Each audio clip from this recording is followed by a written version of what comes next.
దళిత మహిళపై పోలీసుల దాడిని ఖండించిన కేటీఆర్. పోలీసుల తీరుపై కేటీఆర్ ఆగ్రహం. దళిత మహిళపై ఇంత దాష్టికమా?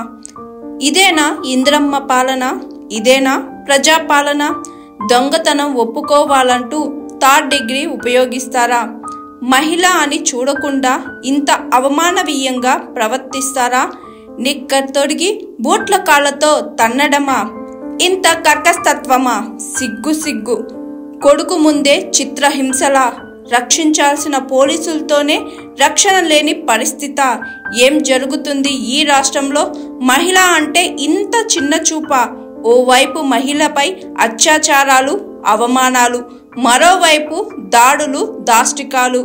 యథా రాజ్య తదా ప్రజ అన్నట్లు ముఖ్యమంత్రి స్వయంగా ఆడబిడ్డలను అవమానిస్తుంటే పోలీసులు మాత్రం మేమేమి తక్కువ అన్నట్లు వ్యవహరిస్తున్నారు. ఆడబిడ్డపై లాఠీ చార్జీలు, దాడులకు తెగబడుతున్నారు. ఆడబిడ్డల ఉసురు ఈ ప్రభుత్వానికి మంచిది కాదు. వాళ్లను గౌరవించకపోయినా పర్వాలేదు, ఇలా దౌర్జన్యాలు మాత్రం చేయకండి. షాద్ నగర్లో దళిత మహిళపై పోలీసులు వ్యవహరించిన తీరు అత్యంత నీచం. బీఆర్ఎస్ పార్టీ ఈ ఘటనను తీవ్రంగా ఖండిస్తుంది.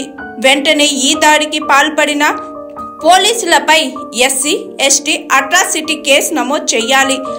బాధ్యతలపై కఠిన చర్యలు తీసుకోవాలి. దళిత మహిళలకు న్యాయం చేయాలి.